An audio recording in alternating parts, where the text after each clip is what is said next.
Since the gates of Assad's prisons have burst open, hospitals are flooded with ex-captives and families desperately searching for loved ones.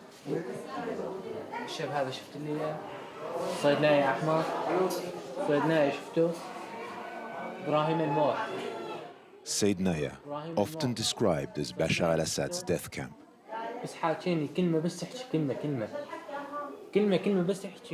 The man doesn't answer.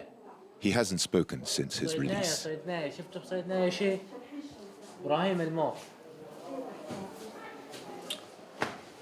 Many here appear completely lost and distraught.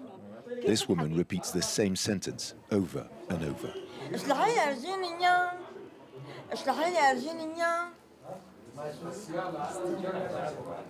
من حمص الأصل الشاب من حمص تمام فنحن عم نقول مسجون وين مسجون بعدرا والله تعبنا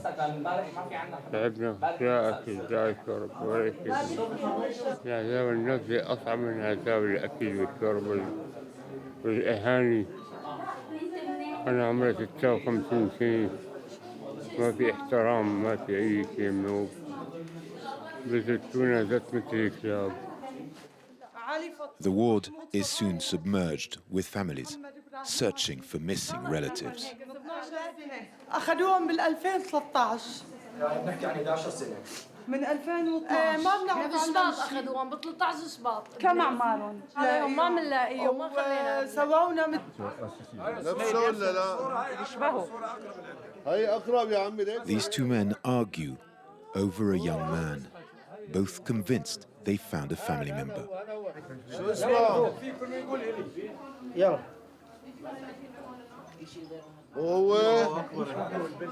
Long detention and harsh treatment have made prisoners difficult to recognize.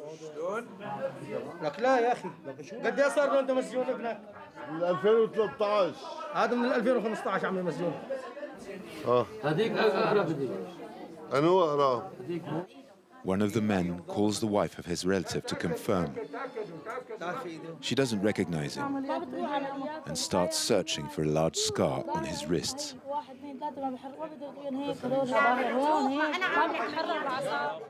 This is not her husband. The other family did not convince the hospital either. This survivor's identity remains a mystery. To understand how these prisoners found themselves in such a state of physical and psychological shock, we decided to visit the Palestine Detention Center in central Damascus. Far Palestine, also known as Branch 235, is the state security HQ for Damascus.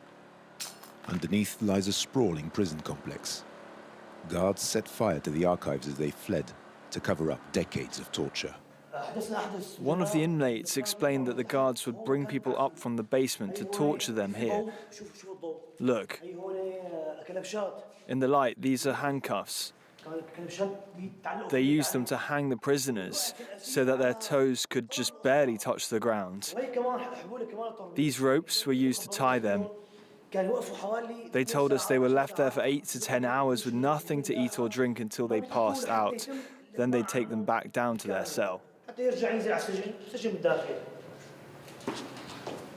This rebel fighter was part of the group that took control of the center and opened the cells. We descend into a vast underground maze with him. He visits with Samir, who wants to see where his family was locked up and tortured. These are the common cells.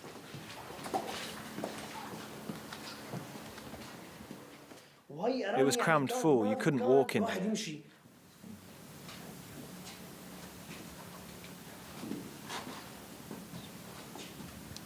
Samir slowly realizes the horror 9 of his direct family members faced here.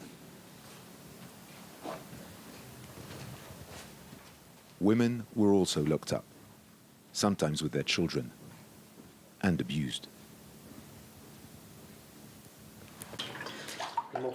When we arrived at the Palestine branch, there was a woman here. She was probably 45, but looked much older. We forced the lock of her cell to free her, But she thought we'd come to punish her, so she was afraid. I said, please, madam, come out. We're rebels, we've freed the country. She replied, I swear I didn't do anything, sir. Come, look inside.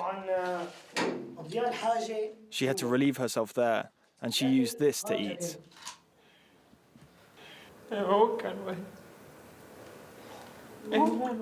This is where my mother was locked up, one of these tiny cells. My sister, my uncle, and his family were here. They were tortured. They suffered a lot during their detention. They accused my uncle of helping the Free Syrian Army. They took the whole family. I was alone in Homs and could flee to Lebanon. Then they came to the house and took the women and young men, and they left the 9 kids by themselves in the house. The youngest was 9 months old. The terror sown into society by the Assad's gruesome prison system was the cornerstone of a dictatorship that lasted for over half a century. Well, France 24's James Andre is standing